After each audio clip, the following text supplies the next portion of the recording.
On this episode of On Cam Ready, when you need a talent agent and what it takes to get booked as a broadcast news guest.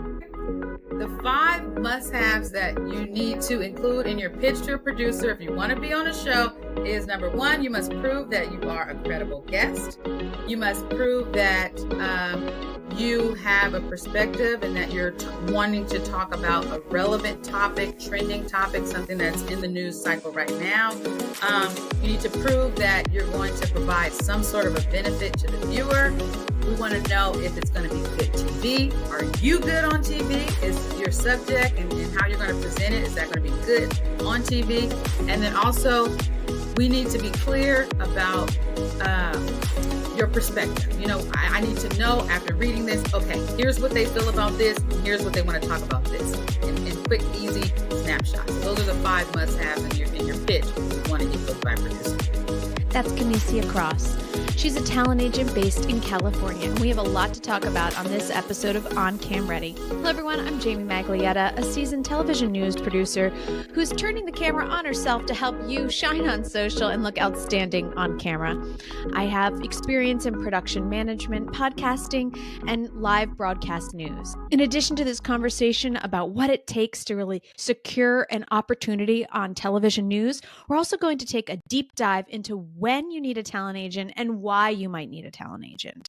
This conversation is really for professionals who are looking to either pitch the press, expand on their media appearances, or for producers who are actually looking to pivot into a new career within the media ecosystem. And if you are someone who is looking for a producer, I also offer services as a consultant, podcaster, and content creator. So be sure to check out my website, oncamready.com. One question I get asked the most is, when do I need a talent agent and why do I need a talent agent? I've even had people insist that they need a talent agent in order to get television appearances. I always say that's not the case. And one thing I say quite often is, you know you need a talent agent when the talent agents are coming for you.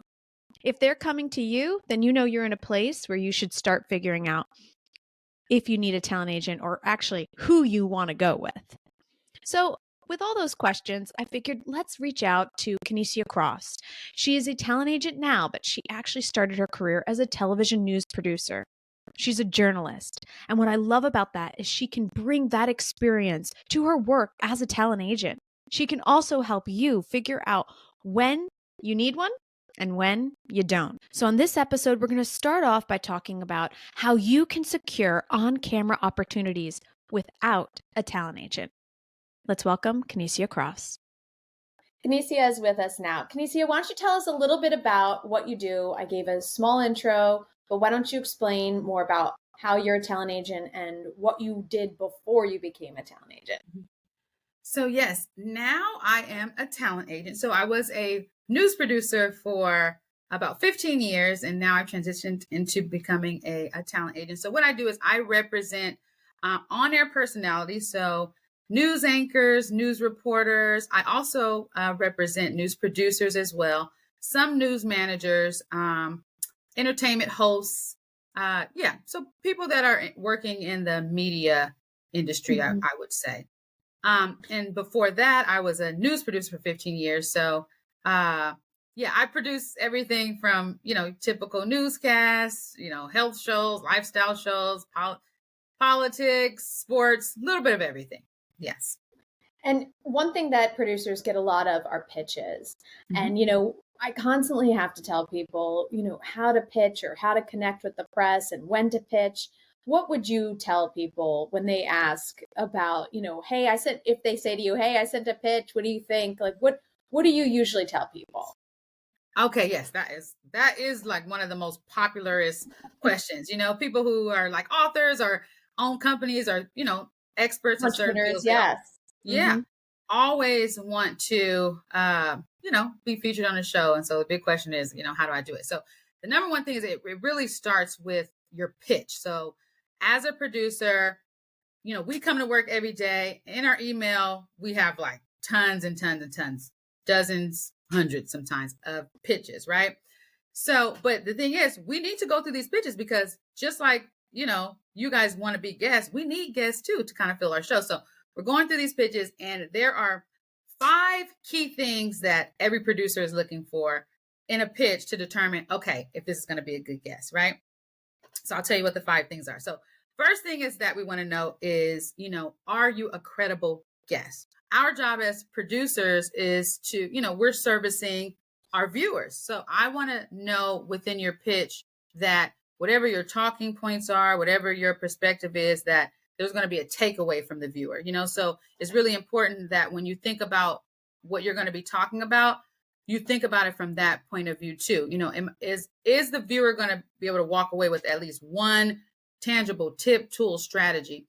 And I always say too, is maybe it's sometimes good to outline your talking points or your segment, and here's the strategies for this, or here's the keys to this, or here's the steps to this, so that way it's easy for the producer and then also the viewer to see that and identify that takeaway, and so that shows that you're adding value, and there's some sort of a benefit there to the viewer, and another way to offer a benefit too is by having a new perspective. A lot of times when there are popular topics or things that people are talking about, or even just something simple, if you're like a psychologist and you're talking about, I don't know, maybe there's a school shooting or something, a lot of times similar professions come on and give the same type of tips or the same thing, the same perspective, the same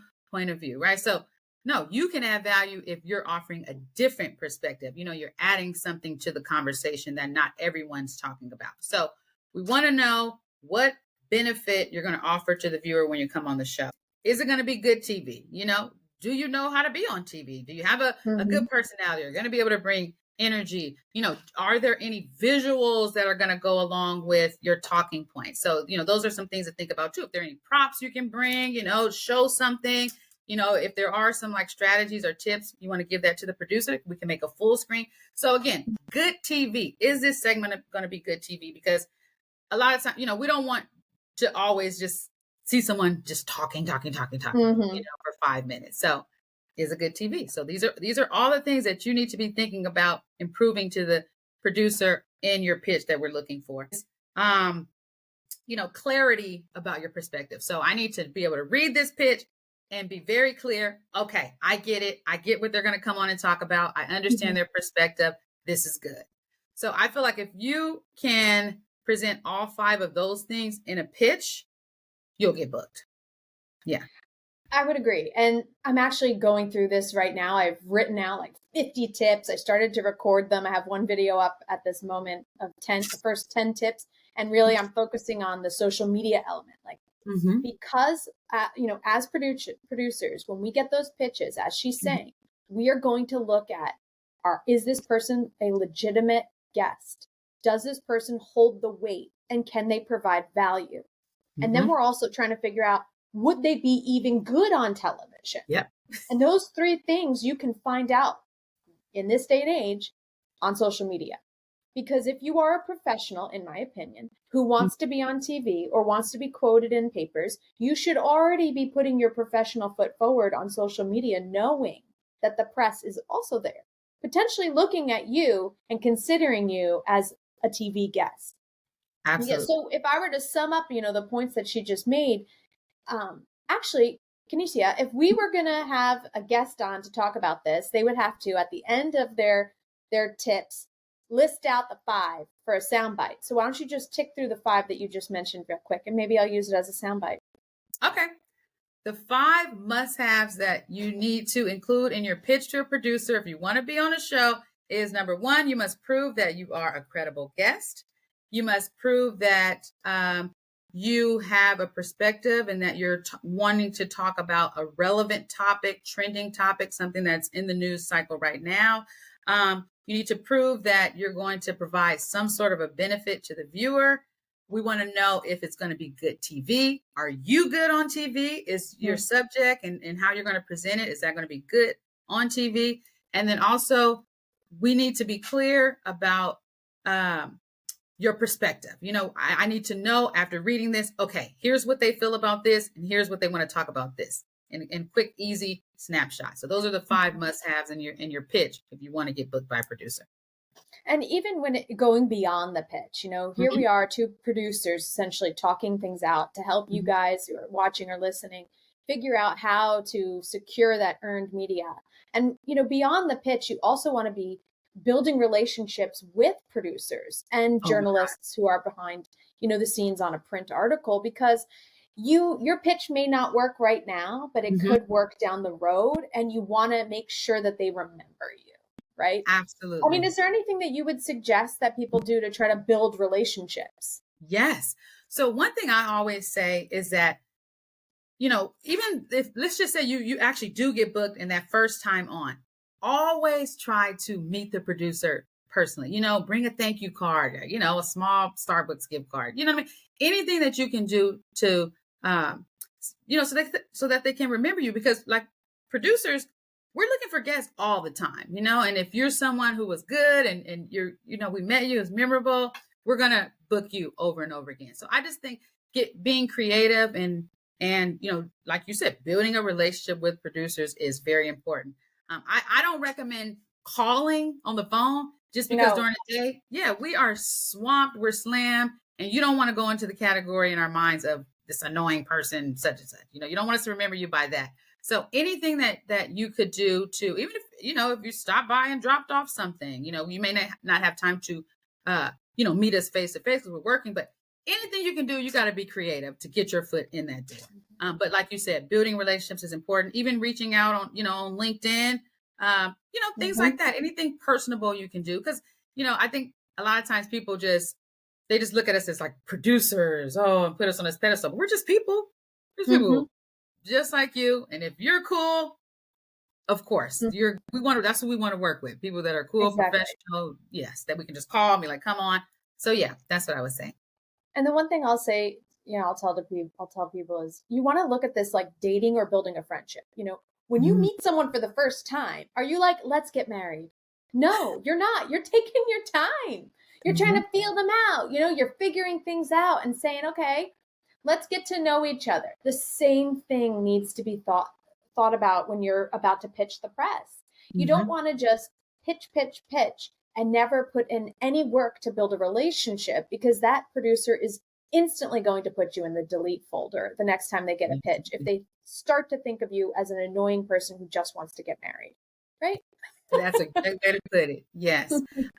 One other thing I was going to say too about like, even just when you're at the stage of just kind of even wanting to be on TV, it's really important to pay attention. What is your intention? You know what I mean? It's really all about the intention. And if your intention is really just about you, just for you to get airtime, or just, for you to try to get some more customers, that is putting out less energy towards you probably getting what you want. Whereas if your intention really is to help, or to, shed light, or just really be of service, that energy will come through too. So I think it's very important to even before you start this process of wanting to be on TV, like be clear, what is your intention? What's your why? Yeah. What is your why? And that's important for anyone, really. Even your why on social, like we're saying. Yes. If you're going to pitch the press is going to look at your social media. The 2 places I say you really need to be as a professional nowadays is you should be on Twitter. You should be there weighing in on stories that are relevant to your industry if you're an expert and you want to get noticed by the press, potentially, without pitching. And I'm saying Twitter, but I should say X, because, I'm sure that name is officially being changed at this moment. But the other platform I would say is pick a social media platform, either TikTok or Instagram, whatever really works for you and your audience, like the people you want to offer that value to. If they're all on TikTok, you should be on TikTok. And if your audience that really consumes what you're trying to put out there in the world is on Instagram, you should be on Instagram. If they're on both, be on both. Okay. But just know that the media is there. So showing up is important. Absolutely. And we look at that. Like you said, we do look at, and we look at how many eyeballs you have, how many followers you have. Because, if we're like, okay, if we bring this person on, they have this many followers, they're bringing their followers with them. So that matters. I mean, in social media, it's media. So, if you're Mm-hmm. saying you want to be a part of the media, Be a that's where part you of it. can definitely start. Mm-hmm. Exactly. And to the Exactly. point she made, we also want to see, hey, are they going to share this clip if we put them on the show? And Mhm. could they start to bring a following, as she's mentioning, to our network or to our show?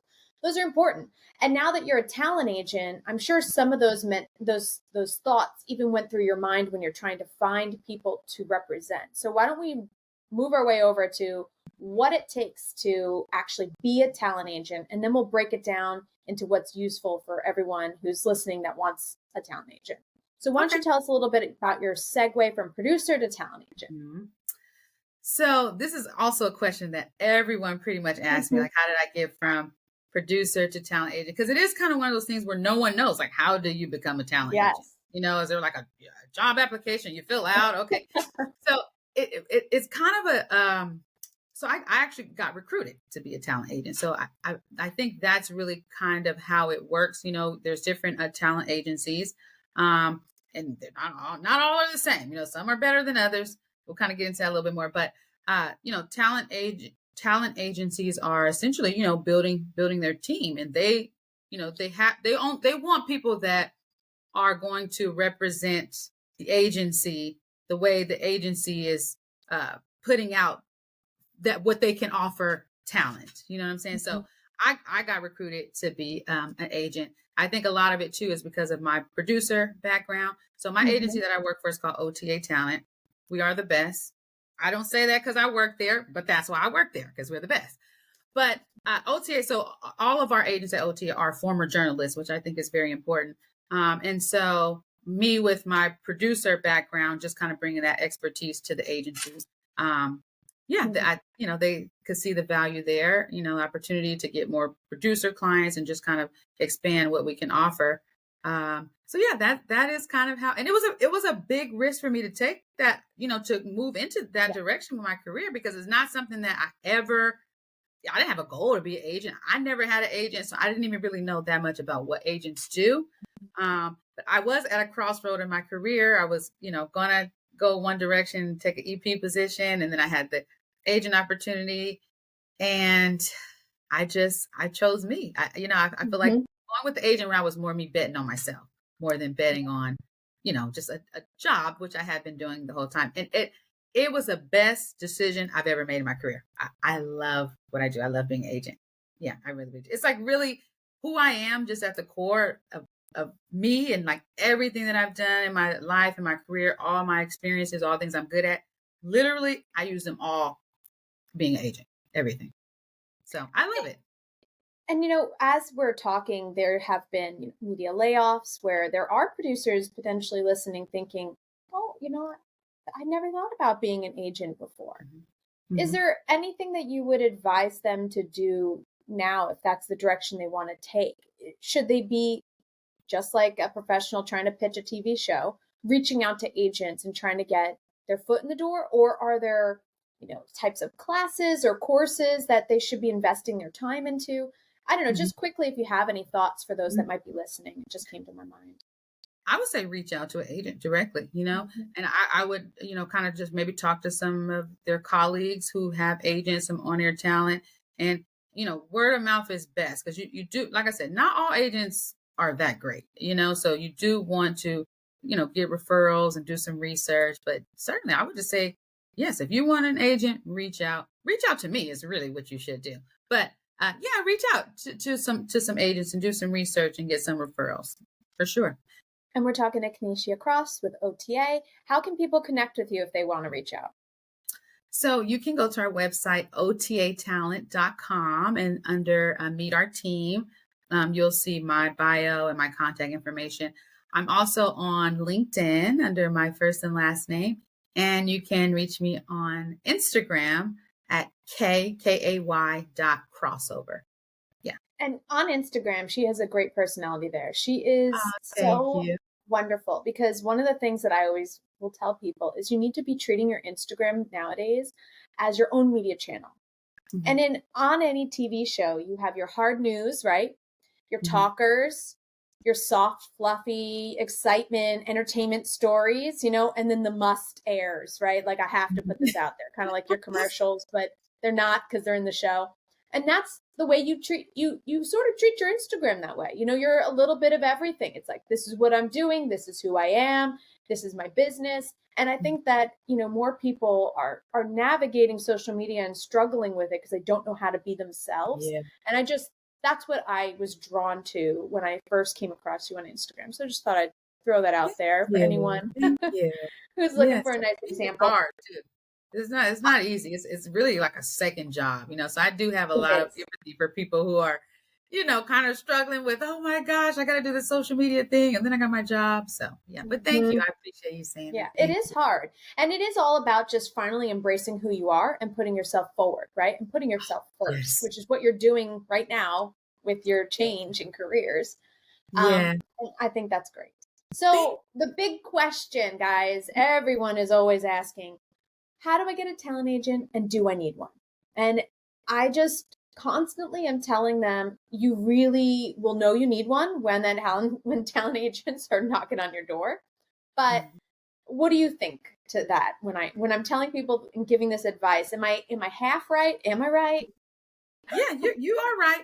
So, interestingly, one thing that I found is that a lot of people really don't know what an agent is, what is the point of it, if they need one, when do they need one? And I think the biggest kind of, scary part of it for people is, they're just thinking about the money. Like, I can't afford to pay someone a portion of my salary, but the thing is, having an agent, having representation, having a good agent is the money is like the last thing you're even worrying about. Because if you have a great agent, your agent is going to get you more money than you could ever get for yourself anyways, So at the end of the day, if you have a great agent, it's literally going to be a win-win. You're going to get all the benefits and value that comes with having an agent.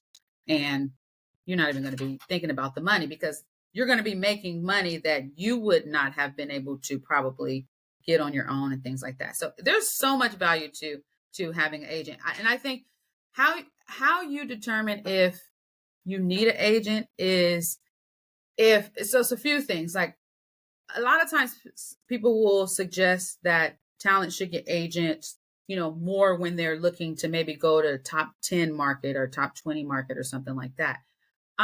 Which, yes, because the industry is kind of set up to where you kind of do need an agent when you're kind of trying to get those bigger jobs.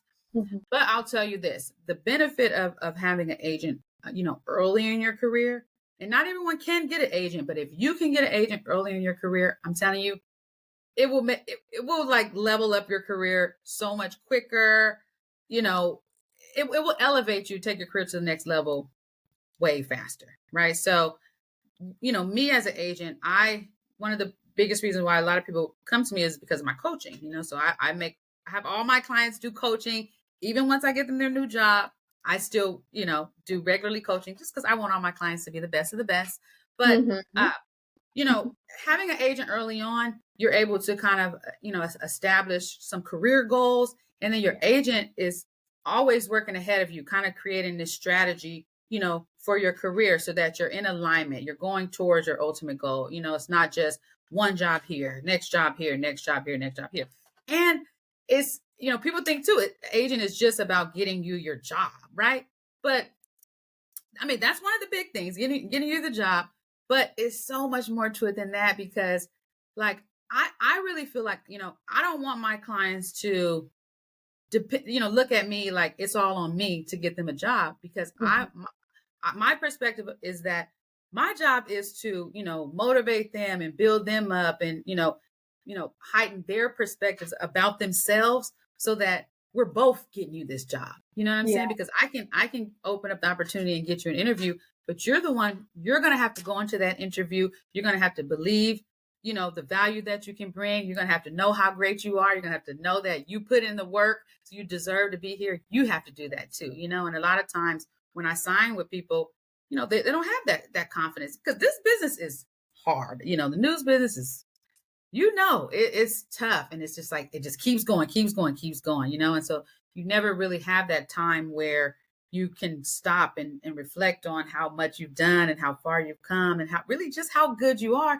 And you never really hear that. Your news directors, they're not calling you in the office, weekly, like, you're doing a great job, here's what I like, so it's like you're just working every day and not really getting any feedback. So I feel like if you had an agent, which is what I do with my clients, just having that person building you up because it's already there, and I sign people who, when I work with people, I see it right away. So like I have like this gift, like if I talk to them, or even when I see demo reel, I see the vision like forward. I don't even see what I see. I can see forward, and I know, okay, this is a person that I should be working with. And so my job is to help you see that vision too. So we're working together. I don't want my clients to have the mentality of they're just depending on me. It wouldn't happen without me. No, you could do it. I'm just the one facilitating, getting you there to knowing your worth and knowing your greatness, because, it's really them. And I feel like that's what most people need in this business,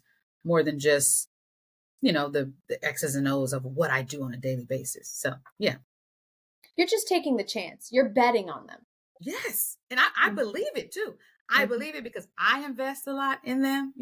I don't get, as an agent, I don't get paid for my clients until I deliver, until I get them a job and they get paid on their job. Right. So I'm investing some time, a year and a half, I'm doing coaching with them, building them up until, it's time for them to get a job and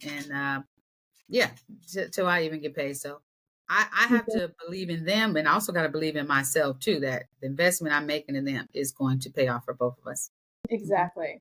When I was younger, I was in my early 20s, and everyone, backstory real quick. I, in high school, was on TV in the mornings. We had a local access show coming out of our high school, right? So I would anchor the morning show and help out with that, and went to college, and I was like, okay, I don't want to be on TV. I like being behind the scenes. That was my whole thing.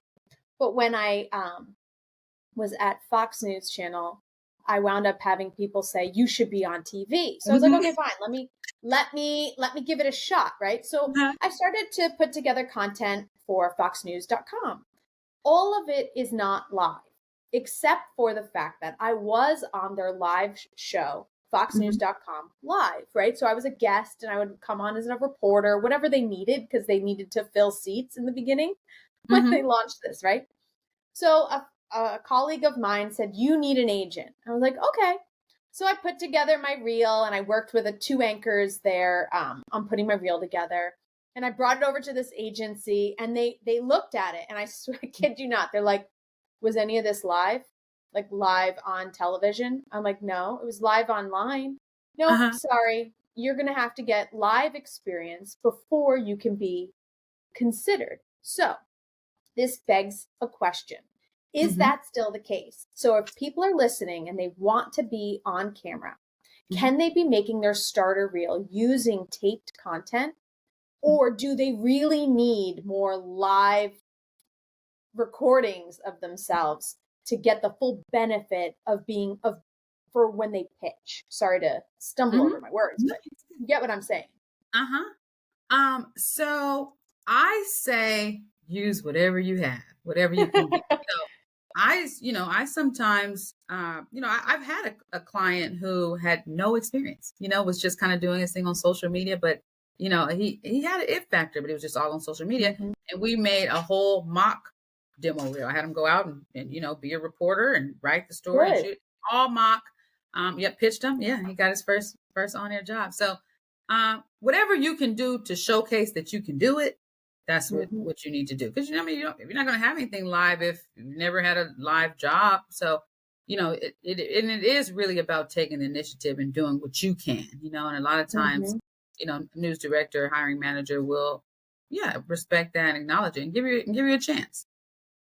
And with the MMJs, like for anyone who's in journalism school right now, maybe listening or young in their career or parent, there's also the MMJs, which really do seem to take in people right out of college. So having your reel from, shoots that you've recorded around campus or in your own city do seem to help people get those jobs to land. And I really do like hearing that you found people on Instagram or social media and really said, hey, there's an it factor here, because that also helps people listening that are putting themselves on camera across their social media platforms, hoping for it to become something more, right? So keep on going, guys. If you're listening, keep on going.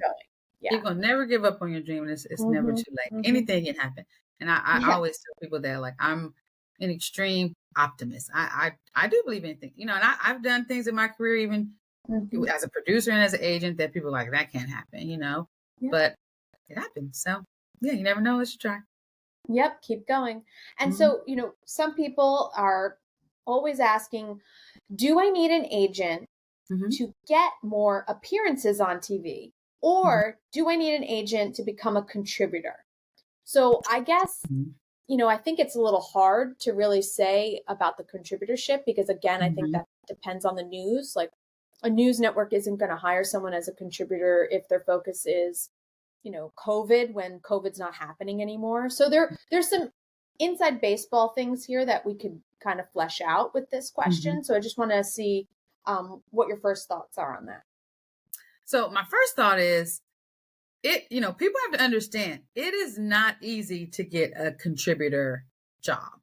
Getting paid to, be an expert on a show is not an easy thing to do, so it sometimes will be challenging to get an agent to kind of help you do that, unless, you're at the point where they kind of want you already and you're bringing in an agent to kind of negotiate the deal and seal the deal. Correct. And things like that. But ideally, what you want to do on your own is what we kind of talked about at the beginning of the podcast, is pitching yourself to be on these shows. Because the more you're on the shows, the more you're branding yourself as this expert, and you're making relationships with the, producers and the people at the network, hiring managers. And the more you come on, and if they like you and they see your value, that's really how you get contributor role. It's never a situation where it's like, you'll see a post where like, hey, we're looking for a contributor, or we're hiring. It's an inside thing, but you got to do your part. And yeah, if you go hard and you're good on TV and you're getting these appearances, there's an opportunity there. And on that point, we had a guest on who is now, I think she's more in publicity, like helping people land those on-camera opportunities. Yes. And, the one thing that she mentioned, which really kind of is what you're saying as well, you need to make yourself desired, right? So the way you're going to make yourself desirable is by being everywhere. So that if one network wants you often, like every week, and then all of a sudden they can't get you because you are on another network, that's going to make that show or that network want to figure out a way to keep you from everyone else. Absolutely. And so that really does make the difference. And so what she's saying here, guys, is you need to be pitching yourself out there, getting those earned opportunities, right?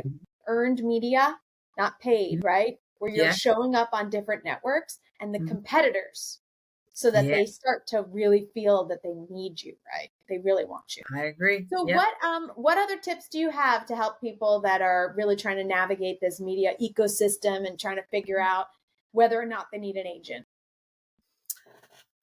I would say to really kind of, two questions that I ask, when I talk to prospects on the phone, I always want, what's your short-term goal? What's your long-term goal? What is the, what's the big vision that God gave you for your career, And so I think when you're able to kind of look at what that big vision is for yourself, then you can ask yourself, okay, can you yourself create a clear path to get you there? And do you feel like you can literally execute each step to get you there? Then you might be good. You might not need an agent, But if that vision, that you have in your mind that God gave you is big and it's overwhelming to you, and when you kind of look at the path to get there, it's not clear to you how you can get there or what even you need to do to get from step to step to step. That's where having an agent, because you need an expert. You want an expert. Essentially, I'm an expert in the business, and what's so great, and this is a point too, is that if you get an agent, you should get an agent that has worked in the business, because agents, most agents only know the business from like an agent perspective, which is way different from knowing the business from being in the business, So I recommend get an agent who knows the business because I know the business. I know the politics of this business. I know, I'm talking to news directors every day. I have relationships with them, so I can always, I'm calling a news director, telling them about my talent. Here's why my talent's great. I'm not, whereas you would just be submitting your application online. You're seeing a post. You don't even know if that job's really available. So really seeing what it is that you want. And could you use some help and support to get there? How good do you want to be when you get there? Do you want somebody that can coach you? Do you want somebody that can pump you up, be your cheerleader, be in your corner? All these great things that agents do. I think that's really the biggest thing. Because sometimes, not everyone has an agent. Some people, they don't have an agent and they've been able, they've just been able to kind of do it on their own. But what I will say though, is that most of the time, even people that do it on their, get jobs on their own, they do end up leaving a lot of money on the table, whereas you could have gotten more money. I know that there's more money there. So, kind of get the short end of the stick. And then you just don't have, I feel like when you have an agent, sometimes, your news director, they know you have support, someone in your corner. So, they can't really, kind of play with you as much as maybe they can if someone doesn't have any sort of representation or things like that. So, yeah, I think it's an individual thing, but it depends how hard you want to go in your career and how much you want to invest in you. That's really the key to determine if you want to get an agent or not. I love it. And just to sum up a few of the points that we've really made throughout this conversation, she's talking about being a talent agent. Talent agents are really there to help negotiate on your behalf, help you make as much money as possible when the opportunities are there, right? If you are someone who you want to be on camera and you want to be a TV anchor or a TV reporter or you are a desired producer, you can go for an agent to help navigate that on your behalf. And if you are someone who is already kind of has the foot in the door and wants to be a contributor and the network wants them as a contributor, the talent agent can help negotiate and navigate that direction on your behalf. But really, you shouldn't be looking for a talent agent unless you're ready. And just like we were saying when it comes to pitching, whenever you're pitching yourself to the media or to the TV shows, you want to make sure your full package is there. So if you're pitching as an entrepreneur or an author, right, you're going to make sure that you have all your ducks in a row. You have a website, you have a good social media presence. You can prove that you can offer value. The same thing goes if you want to be a reporter or an anchor on television. You want to have your full media presence out there and you want to already be someone who's weighing in or knowledgeable about the industry or their niche. If you're a business reporter, you should already be leaning into being a business reporter, even if you are in college. And so those are just some of the points that we're making. And I hope that you found this episode as useful as possible. Please be sure to find us online. Down in the description, I'll have a link to OTA as well as other links to Kenicia Cross. And I hope you'll reach out to us. Be sure to like this video and subscribe to the channel and reach out and let us know if you have any other questions. Any other final thoughts, Kenicia? Yeah, if you're unsure about if you need an agent, take calls with agents. Reach out, take calls, because the agent will let you know if you're ready or if you're not. But I highly suggest finding a great agent, because a great agent will take your career to the next level and will take you to the next level as well. Thanks again, everybody. Thank you. Thank you for having me.